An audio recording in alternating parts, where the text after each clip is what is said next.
the 98-99 team. He was also an All-American basketball player at Trinity Catholic in Stamford, Connecticut. Just an all-around good dude, a beast on the basketball court. What's up, brother? How you doing, man? I'm doing excellent tonight, fellas, and I want to thank you guys for having me on tonight. I really appreciate the opportunity just to, spread some love and spread some stories about, the UCONN team, my Connecticut travels and, coming from New York. Just ready to have a good time tonight. Yeah, I really appreciate you coming on, and I know all the fans are. Our fan base is mostly Connecticut, so a lot of people watching or listening, for that matter, are going to know who you are. They were really anticipating you being on the show. So with that being said, let's get into this interview. Now, I heard Hold on. First, I'd like to say thanks for coming. It's Sean Mack. And yes, thank you, Sean, for having me as well. Appreciate it, guys. No problem, bro. You drove me crazy back then during those basketball days, but I'm here now. Yes, sir. Now, we were watching that game. You watched that game with me, right, Sean? Yeah, we watched that at Burwell. Yeah, sure enough did, and I remember feeling so proud when they took those Nets down, man. I was rooting for you guys, but yeah, like I said, let's get into this interview here. Now I heard you didn't play basketball competitively until you got to high school. Could you just give us shine a little light on that? Well, actually, it wasn't until high school. It was in about 13 going on 14 is when I joined my first team, and that was Don Bosco, little CYO team, church. It was like a church/community center, and that was my first team that I played for. And everybody, when I tell people that, they be like, "No, you kidding me?" Like, I was like, well, I was playing, but I wasn't on a organized team. I started my game in the parks on the concrete. That's where I started playing at. Okay, and that's what I figured. Now, when I saw you for the first time, you were like a man child. Did you start lifting weights early, or did somebody get you into weightlifting early? To be honest, I didn't start lifting weights until I got to college. It's ironic that you even asked that, because I had posted a picture on Facebook a couple months ago of my freshman year. I'm 15 years old, and they was like, "You was lifting?" I was like, "Nah, that was just grandma's cooking right there." That's my grandma. She would cook breakfast for me every morning before I hopped on the train to go to Trinity. So she kept me fed, and that's all that was. I didn't work out. I played a lot, but I didn't lift no weights or anything like that. That's crazy. I knew another guy that I went to high school with. You probably know him too. You know Idris Price, right? That's my guy, of course. Okay. Yeah, okay. So you know Idris. He was the same way. By the time he got to high school, he was just huge, and we all thought like, what are you doing to get that big? But it just could be genetics. It's genetics and your DNA. And I remember. Yeah, no, because when you see my family, when you look at my family, we range. We go either tall or we go wide. I got cousins who are 6'5", 300, 6'7", 6'6". So it runs in my family. My mom, she's tall for a woman. She's like 5'10". All my sisters 5'10", 5'9". So it definitely runs in the family. Okay. Now you told me that you played baseball and football before basketball. Basketball. I'm a baseball man. That's my sport. I played since Actually, was my first love too. That's your first love, Sean? No, I never knew. Yeah. I went out. I tried out. I made it, and we were going to buy a particular glove, and then Corey came home and let me know I can play AAU a year early. And you decided on AAU. Yeah, the only reason I loved baseball, but the only reason I wasn't playing basketball because I was too young. So he was like, I can get you a tryout a year early, and I was tall for my height, so I put in work in AAU in New Orleans. Oh, okay. So that's why you get it. Well, yeah, baseball was my first love. So knowing that you played baseball, and I'm sure you're still into it. Do you still watch baseball and stuff like that on TV? I kind of fell out of the loop a little bit with the baseball. Especially once I got into high school. That's when I kind of faded out the baseball and the football once I got to high school. And I'll tell you a quick story on why I stopped playing. As I got to Trinity, my first, after my freshman year, Coach Mike Walsh, he comes to me, he was like, how many scholarships, how many letters do you have from football? I was like, I haven't got a letter yet. So he throws, and this is true story, he throws me a hefty garbage bag It was like, here, these are basketball letters, all from Division I schools. Wow. So I'm looking like, oh my God. So the first one I picked out, I'll never forget, was Georgetown. And I'm looking like, wow, all these schools want me. So he was like, I think you should put that other stuff to the side and focus on this. And, you know, it was a good thing. I kind of did it because, you know, I kind of just really honed in on my basketball, got my grades up because my grades weren't that good before I got there. So just really concentrating on basketball kind of, you know, rounded me out. What position in football did you play? Oh, I was a running back, wide receiver, outside linebacker. Those are the three positions I played. Now, I remember when I went to McMahon because I was there from 92 to 96, and I remember Trinity was real good my first couple of years in football. Who was the big black dude? He was a running back, I think. He was huge. I know you had to know who he was. Miguel Pickering. Yes. He was like, he reminded me of the Nigerian Nightmare. At least that's what he looked like. Oh, he was that huge? No, he was big. He was. Well, and now it was either Miguel Pickering, because Miguel ended up playing at Michigan, if I'm not mistaken. It was either Miguel or it was Ellis Crawford. I just remember he was huge. He had those football pads that made him look like a monster. I think it was the Pickering. Miguel. It was the best two that ever went there was Miguel Pickering. Ellis Crawford came first. Ellis Crawford graduated in '94. And then Miguel took over like 94, and I think he graduated in 97. Yeah, I think that was like 94. Yeah, I think that was. Miguel was killing. Miguel, and the funny thing, Miguel from New York with me. Oh, okay. Like when I came to Trinity, I was the first one from New York, taking a train every day from Mount Vernon, catching that 706 train, getting dropped off in Stanford, 750. Trinity had a school bus. So my first year I'm doing this, it was only me and this other black girl. It was only two black kids in the school when I got there. Oh, and wow. So I'm coming back home to the hood every day, and, you know, my young boy's like, yo, I hear you up there in Connecticut, blah, blah, blah, this and that. And I had a bunch of young boys who can go, and one of them, my man Earl Johnson, who I brought out there. Once Earl, you know, I brought Earl, then Earl, he brought Miguel, then we had out of our whole basketball team, probably 6 of us was from New York by the time I got to like my junior year.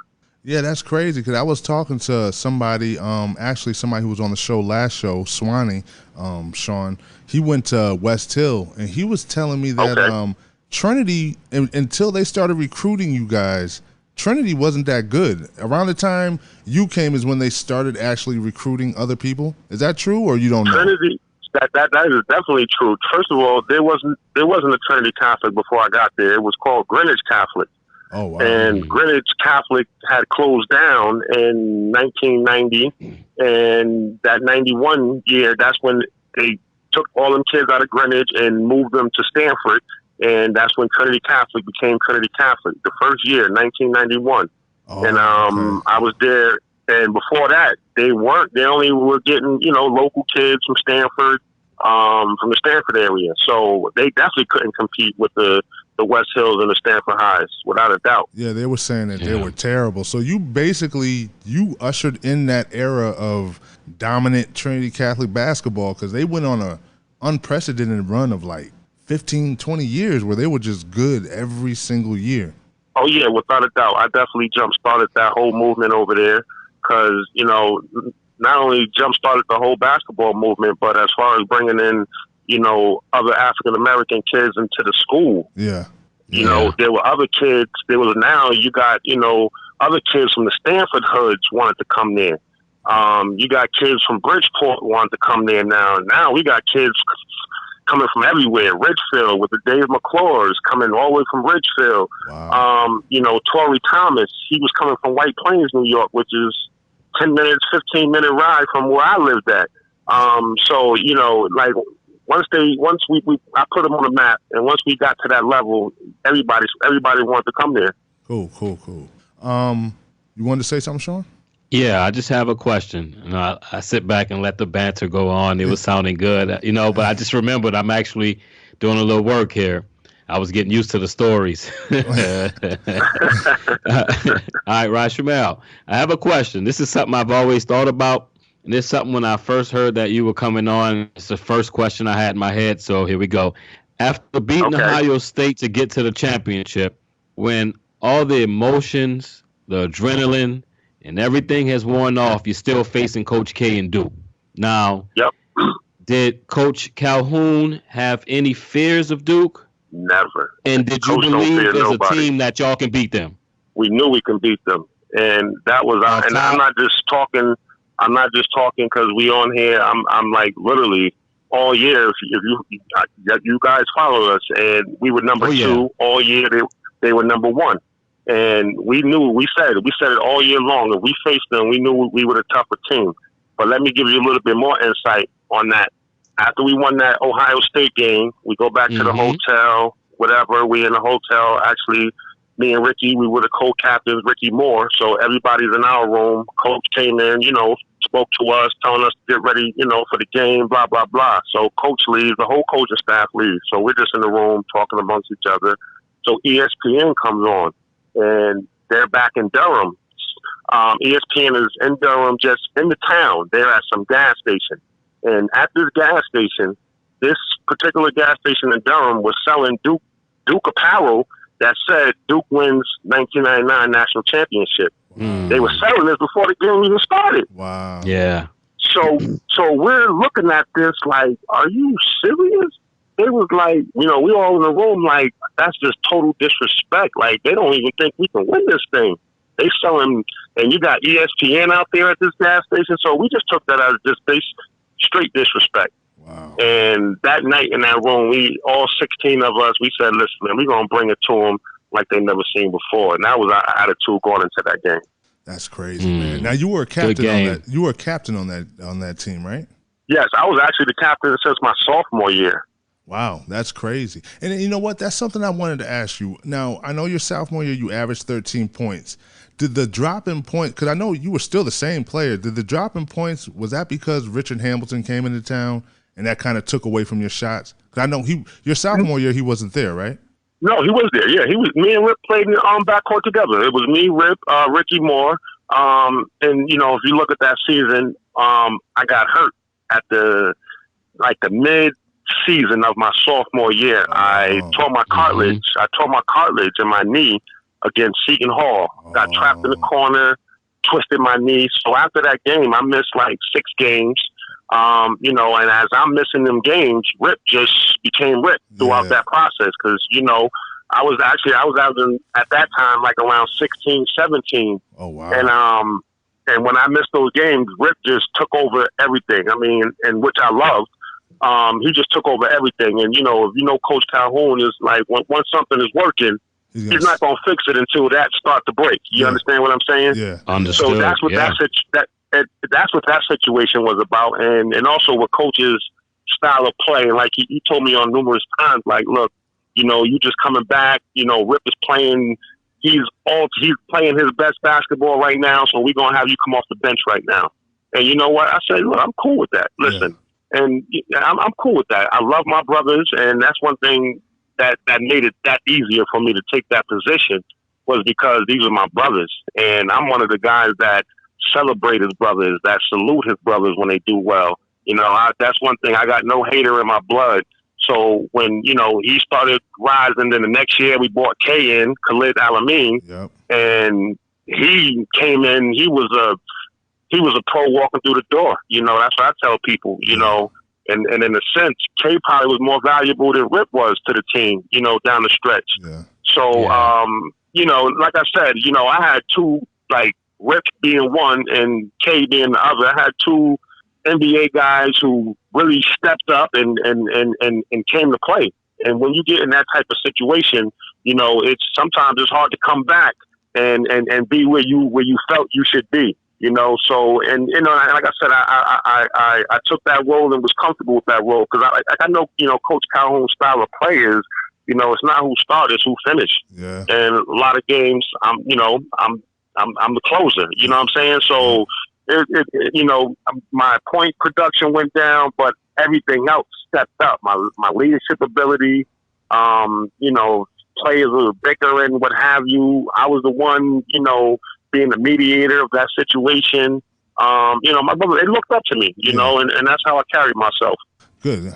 Sean, you had something you wanted to Oh, okay. I thought it was something you wanted to say. Anyway, what I was gonna ask you was what was it about UConn that made you want to go? Because you said you had the big trash bag full of letters. What was it about UConn that made you want to go there? Just Coach Calhoun, and I didn't even take an official visit to the school. That's how much I knew that I wanted to go there. I didn't even take an official visit where you go on the weekend, hang out with the players and party. I didn't even do none of that. Wow. Because I knew that's where I wanted to be. You know, John Calipari came and sat down at my grandmother's house. Jim O'Brien from Syracuse, you know, I just sat down in front of all of them. But to me, and it's so funny, you know, God bless my grandmother who passed away a few years ago. Like when John Calipari came in, he had this whole tape. You know, Marcus Camby was still there. Mike Williams from Hartford he was still there. Then. Yeah, he was this is when Calipari was at UMass then. At UMass, and, okay. Yep. So, you know, he brings his whole tape in. You know, had me in the starting lineup. You know, saying you're going to be the freshman of the year in Atlantic 10. He just had his whole lineup. And, you know, a lot of the other coaches were pretty much on the same wave as Calipari and their whole approach. Coach Calhoun came in, and this is basically what he said. He said, listen, I got a guy by the name of Ray Allen who's there. And for you to even see some minutes, you're going to have to work your tail off. And, like, I respected that because, like I said, you know, I was raised by my dad. So I always had a man, you know, a real man in my life who laid the law down. And so I was the type of kid growing up that I didn't like to hear what you think I want to hear. Don't sugarcoat nothing to me. Just tell me what it is and let me make the decision from there. So Coach came in and just said, listen, you may play because my guy Ray Allen, you know, future NBA guy, this and that, he's there now. And to see some minutes, you're going to have to really work. But I love your game, and I know you can help us. And, you know, that's pretty much what was his whole approach to it. And I love that about him. And he never showed me any different person from the first day that I met him. Okay. Now, what was the better team in your opinion? That freshman, when you came in as a freshman, that team with Ray Allen, or your senior year, the team that won the national championship? That's a good question. I'll tell you this. My freshman year team was a vet team. You know, I had, you know, guys, Ray Allen. I had Daron Shepard, amazing point guard from Israel. They had Travis Knight. You know, we had Travis Knight, who won a ring with Shaq and Kobe over there with the Lakers. Kurt King, my man Rudy Johnson. We had a real vet team because all of those guys were seniors and juniors.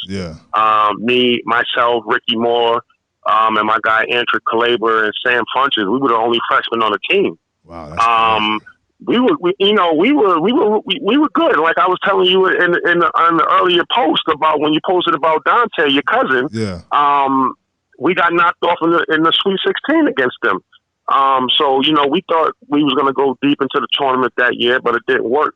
Now my '99 team, I could say we were a lot more aggressive and a lot physically tougher than my freshman year team. Oh, okay. We ran the same stuff. It's off cuff, but I'm just gonna ask any Jake Voskuhl stories. Well, that was my roommate. You know, actually, my sophomore year. So you do have some. That you're willing to tell. I'll tell you that. was he crazy or something? That was my guy. Was he crazy? Was he crazy? I don't even know why he's I heard back in the days he used to be wilding out. He partied. I don't know how true that is, but that's what I heard. We all party. I mean, we all party. You know, like you know, we were the rock stars up there. You know, so pretty much, like I said, you know, one funny story about Jake. You know, Jake is from Texas, so and you know, Jake he comes from money.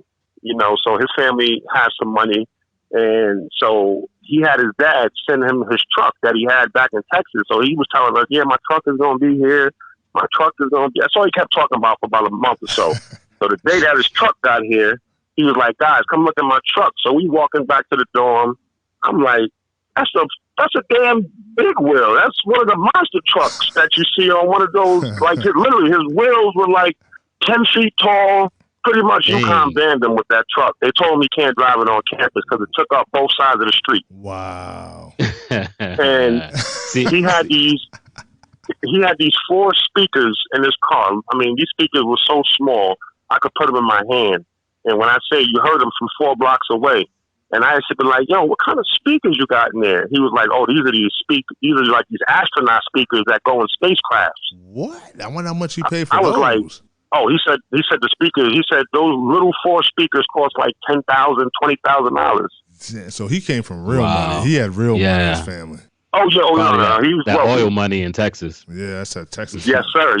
There you go. You hit it right on the head. That is so crazy. I never knew that.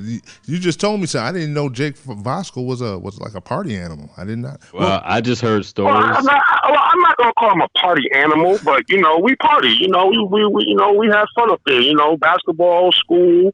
And when we had the time to just kick back and do us, we did us to the fullest. I hear that. Ain't nothing. We all done that at some point in our lives, so I ain't mad at you. Now, are you still close with the players on the team? All of them. All of them. Every last one of them. Oh, okay, that's what's Wait, the championship just actually came up. Did y'all have any type of reunion? Oh yeah, we had the 20-year reunion up at the XL Center. That was back in I want to say February. That was back in February. We had the 20-year anniversary. At the XL Center. It was real lit over there. Everybody came back. Rip, Khalid, Edmund Saunders. Everybody came back, and it was just great to see my brothers once again. We all had rooms over at the Hilton, right across the street, and we just hung out. Nobody got sleep that night. I know y'all didn't. I can imagine. That sounds nice. So what would you say is your best memories in your 4 years at Stores? Was it the national championship, or was there another memory that sticks out in your mind where you could be like, yeah, that was like the best moment I had in my 4 years in college? You know what my best moment is, and it's not even a championship game. It was actually my junior year. I was kind of struggling during the stretch, leading up to the Big East tournament. I wasn't playing well. I was real off, and so I was even playing less minutes around this time. So Big East tournament comes around, and I'm back home now. So I'm in the Mecca right now. So I went down there and really put on, and I got all tournament team, first player ever to come off the bench and win Big East all tournament team. Wow. So that was like one of my biggest moments right there, because I have people from back home calling me, telling me, yo, you got to step it up, you got to do more, do this, do that. So for me to come back, especially being home and all my people's in the building, and to perform well for 3 games and make that all tournament team, which only starters pretty much make when you started. Yeah. So that was one of my biggest moments right there. It's a beautiful thing. Now, I've never been in the position of you. Now, I'm sure people you grew up with, probably even family members, when you got talent like that, you go to a program like UCONN with Coach Calhoun, the expectations, even though they may be unfair, I know there's people, oh, you going to the NBA. I know you got a lot of people, asking those questions back then. Did that get annoying after a while? Like, did the pressure to feel like I had to try to get it to the professional level, did it get overwhelming at some points? No, it didn't. You know why? Because that was my my high school year, I really was focused on, that was my mission. Like, I'm going to the league. That was my mission. So, I put pressure on myself. Oh, okay. And, and there was no one that can put more pressure on myself than me. So, no, it definitely didn't, Okay. Because, I know how people they get greedy. They start thinking about, they start looking in your pockets and, Oh, yeah, for sure. Oh, most definitely. I trust me. During my UConn career, I met a lot of family members I never met in my life. I'm sure you did, man. I could imagine. I heard a lot of stories. Even my cousin, Dante, he used to tell me all the time, and that's another reason why I tried not to reach out as much, because he used to tell me, people just asking him for stuff all the time. Now, I can only imagine he got to the league. He didn't last too long, but he got a nice little payday, and he was just telling. Forget about it. Once you make it to the league, man, I could tell you a story about an NBA player. I won't even mention his name. Yeah, go ahead. I'm very cool with him. To this day, and one of the stories he told me, and he said he never even spoke to this side of the family in his life, and he said a relative died, and he got a call. He said he don't know how they even got his number. He said he got a call from somebody claiming that there's aunt from down south that so-and-so died and can he pay for the funeral? Wow. So when he went to his mom, like, Mom, who this? I don't even know these people. Mom was like, oh, that's so, yeah. It was his family, but you don't introduce yourself, never speaking to this man, asking for money for a funeral. Like when he told me that, I was like, you never even spoke to these people? He said, I never even spoke to that side. It's his mom's side, but he never spoke to those relatives down there. And his whole life, through growing up, through college, he never spoke to them. But once he got to the league, like he said, family was calling him for funerals, back to back. And the crazy thing is, he paid for it anyway. Yeah, you hear a lot of stories like that. No, it's a delicate balance. Because, cousin, it's like first cousin. It's like you spend on $50 million. I never asked him for anything. Yep. Yeah, but so what else? What else we want to get into? Oh, just a couple more things. I don't want to keep you too long because we're already almost to a half hour. Real quick, if the NBA was still going on, who would have been your pick to win the NBA championship? Looking at this year's league, I don't even have a favorite team no more. I'm a Knick guy. I was a Knick guy my whole life. Oh, man. Patrick Ewing was my favorite player. And when my man Dolan did my man Oakley wrong by having him escorted out the Garden, I literally stopped watching them. I haven't turned on a Knick game since. So since then, I kind of just been a fan of the game. Lakers had a great chance at winning it. I thought the Clippers, they had a shot at winning it as well. Those are my two heavyweights that I thought had a great shot at winning the championship this year. Yeah, basically like everybody else. And they had the lineup, and Lakers were playing well before this whole Corona thing broke out.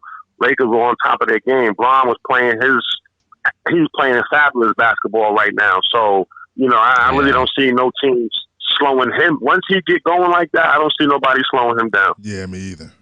No. And one more question. If the tournament would have went on, who do you think would have won the NCAA championship? I was still confused on that one. And I'm confused on that one as well. See, college ain't like it used to be, in our day growing up as youngsters, where you knew it was going to be Carolina, Duke, Kentucky. It was only 4 schools, really, UCLA. It was only like 4 or 5 schools really winning it every year consistently. Yep. It's not like that no more. Now, it's so spread out now. Yeah. It's a flip of the coin who's going to win this thing. Y'all started that, though. Yeah, UConn. I think UConn. So, yeah, because UConn was one of those teams back then, kinda. Yeah, even though one of those teams that came out of nowhere. Because remember, I'm coming from New Orleans. I didn't know much of UConn. Okay. The only person I know played at UConn was who was it? The guy who went hit to that the shot NBA back in the '80s, early '80s. He hit the shot against was it against Duke too? Who's the kid who hit that shot? Not Tate George. Tate George. Is that who Tate George? Tate George. He went to Minnesota, I think. Yep, that was. Yeah, I think he went to Minnesota, if I'm not mistaken. I'm pretty sure. Oh no, who went to Minnesota was Chris Smith. Chris Smith played on Minnesota. I'm sorry. That's who I think I'm talking. So who hit the shot? Yeah, Tate George. That was Tate George. That was Tate from Jersey. Tate from New Jersey. That's right. But yeah. Then when I moved up here in '99, UConn come out of nowhere, and I'm like, wow. Then they continued to win. Then Calhoun became that man. You know what I mean? So, hey, that was the beginning of it. It was, and once you start to make that brand and really put that brand out there, and people are seeing you, kids just want to come. Now it's like, okay, I want to go to UConn because they seeing how coach style of players. His style is the NBA style. And people always want to know, wonder what is coach doing over there? He got an NBA style program he's running over there. Every young man is accountable for his actions. What you do in practice is going to determine how much time you play in the game. And that's basically what it comes down to. Yeah. And so you got dudes, like literally we fighting in practice. We scrapping. Our practices were harder than the games, as it should be. I mean, we didn't bleed in games, but we bled in practice. I got 10 stitches in my head from Jake Voskuhl. I got 5 stitches in my mouth from Ray Allen from an elbow. Wow. that's how we got down in practice. Another story, one of the last stories. This was the NBA lockout, 96 year, 96, 97, NBA lockout. Our practice for that whole lockout was playing against Ray Allen, Danielle Marshall, Donnie Marshall, Kevin Ollie, all the guys that were in the league, Scott Burrell, all the guys that were in the league from UConn, they came back to just keep in shape. Wow. So that was our practice, playing against them guys. And Coach told us every day we played against them dudes, I expect y'all to beat them. They can't run as fast as you. They're not as athletic as you. I expect you to beat them. And if we didn't win one scrimmage, we played 10-minute scrimmages. If we didn't win a scrimmage, I mean, this man, you would think that, this was a real game. You would think that, we're playing against Duke right now. We're playing against legit NBA guys, and he expected us to beat them. Yeah, just to show you and let you know what his mind frame was about. Did you win one? Oh, we won a few. Really? Right. Oh, we won a few. And this was, like I said, I can't remember how long that lockout was. A few months with that lockout. But every day that was our practice. Every day. So that kind of geared us up, getting us ready for the chip run as well, playing against those guys. And during those Coach Calhoun era, that 95 to 99, he just set the tone on, number one, it all starts from your leader. Once you see your leader all in, 100%, whole body in, giving his heart and soul, blood and tears, in my eyes, how the type of loyalty I am, when I see that, I'm going to go extra harder. And that's the type of guys we have on that team. Once you see our leader going hard, not sleeping, up all night, leaving the office, 2 in the morning, watching tape, you go hard for a guy like that. And, he just made it to where we had, if you look around the country and look at other programs, Coach made it possible for us we had our own private jet. People don't know. We had our own UConn private jet. I didn't know that. We flying the games and we flying the games on private jets. We're not flying regular. We flying on a private jet. Top-notch food. We had food catered into us. We didn't eat in the cafeteria. There's a restaurant in Bloomfield, if I'm not mistaken, called Lily's Soul Food Spot. Somebody put me onto that. So me being the captain, I told Coach, look, this is going to be our new catering spot right here. So they were coming from Bloomfield to stores every day bringing us food. That's crazy, man. We eating top-notch. We traveling top-notch. Everything was just top-notch, the first class, and that's how we played. And would you say the peak of UConn was the team with because they started going downhill? Well, no, I wouldn't say that. The Shabazz Napier, those years, they kind of came back to prominence. But would you say that the peak of UConn was when they had the Rudy Gay and Charlie Villanueva team with Marcus Williams, and Josh Boone? They had like six or seven top 100 players on that team. So they were stacked. That's when I started my coaching career. Because actually, I came back home. I was done with overseas. And I was actually finishing up my my degree, sociology, and I was a student assistant on that team. So I'm getting my first taste of coaching with Charlie Villanueva, Rudy Gay, Denham Brown, Marcus Williams, Hilton Armstrong, all of those guys. All those guys went to the NBA. Yep, every last one of them. And I'm just glad you said. But remember, the reason those guys were there was because UConn was put on the map earlier. That team was just let them, they wanted to come. Yeah, they wanted to come. Without a doubt. You were definitely one of the architects of that. So I definitely want to give you a big round of applause. It's overdue. I thought you was going to do it at the intro. But, yeah, I was. But give him a little more. Had to save it for him. You know what? Let me give him another one. No doubt. Appreciate you, fellas. Definitely want to appreciate you for having me on tonight. And, sharing some stories with you guys and, sharing a little about my journey and things like that. I really appreciate it. If you ever want to talk again, just reach out and we'll make it happen. Definitely, man. We'll definitely reach out again. Hopefully these sports will kick back up again and maybe, we'll get to talk about some NBA finals we're not going to get to do any college until next year. But we'll definitely stay in contact. This ain't going to be the last time. Definitely. So yes, sir. Definitely. We appreciate it, bro. You have a great night, and we'll send you the link so you can listen to it later. That sounds good. Appreciate you guys. Have a good one. All right, you too, brother. All right, fellas. Peace. Peace. All right, that was Rashamel Jones. How long we go? Because that got out of the box. I was loving it. Though. It was 36 minutes. It wasn't too long. Like it just felt longer. I guess because it was just so entertaining, and I was so into his stories. I love seeing behind the scenes. I love hearing about like Jim Calhoun and things that he did, and just certain. It's awesome. What can I say? Plus, the technical difficulties we had in the beginning. That's why it seemed so long. Oh, you're right. That was about 15, 20 minutes. I wasn't thinking about that. I was going to let it go. But anyway, let's get to this music break, guys, and we'll be back in a few minutes.